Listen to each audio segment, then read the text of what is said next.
शतकामध्ये भारतामध्ये अहिल्या देवी यांचा जन्म चौंडींच्या शिंदे घराण्यात झाला।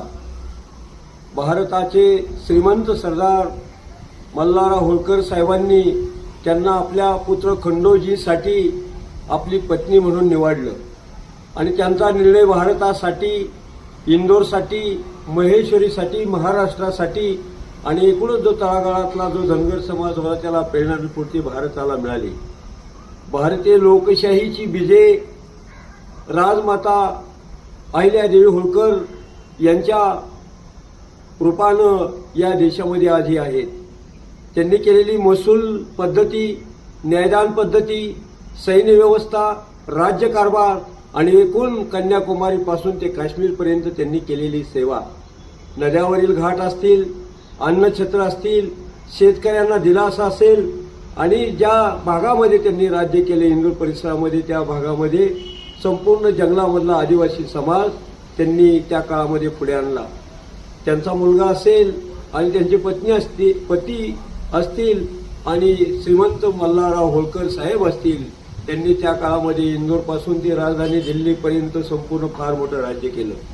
मल्हारराव होळकर आणि महाजी शिंदे भारताचे महान लढाऊ होते आणि अहिल्यादेवींनी इतकं मोठं कार्य केलं की महाराष्ट्राला, धनगर समाजाला नव्हे तर एकूण भारतीय लोकशाहीला, भारतीय राज्यघटनेला, बाबासाहेबांना फार मोठा त्यांच्या कार्याचा आधार मिळाला। इंदूरसारखं प्रगत राज्य इंग्रजांना सुद्धा हेवा वाटेल असं त्यांनी निर्माण केलं। राजधानी महेश्वरी आणि इंदूरचं संपूर्ण महाराष्ट्रामध्ये, देशामध्ये आज सुद्धा त्यांच्या कार्याचा दबदबा आहे।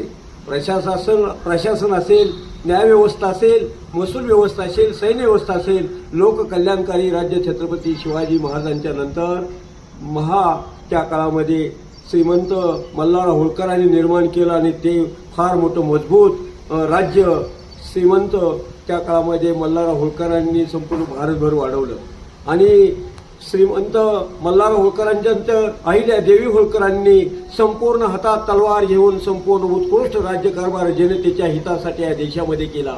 आजच्या लोकशाहीमध्ये प्रत्येक युवकांना, महिलांना, शेतकऱ्यांना, भारतीयांना संपूर्ण अभिमान वाटेल अशा प्रकारचं राज्य, अजरामर राज्य त्यांनी निर्माण केलं आणि आजही या देशामध्ये त्याच्या खानाखुणा मंदिराच्या रूपानं, घाटाच्या रूपानं, अन्नछत्राच्या रूपानं, त्यांच्या कार्याच्या इतिहासाच्या रूपानं आजही त्या अजरामर आहेत आणि त्या अहिल्यादेवींना मी अभिवादन करतो। त्यांच्या जयंती निमित्तानं महाराष्ट्रातल्या, देशातील जनतेला शुभेच्छा देतो आणि थांबतो। त्यांचं कार्य आणि त्यांचं विचार आज त्या युवक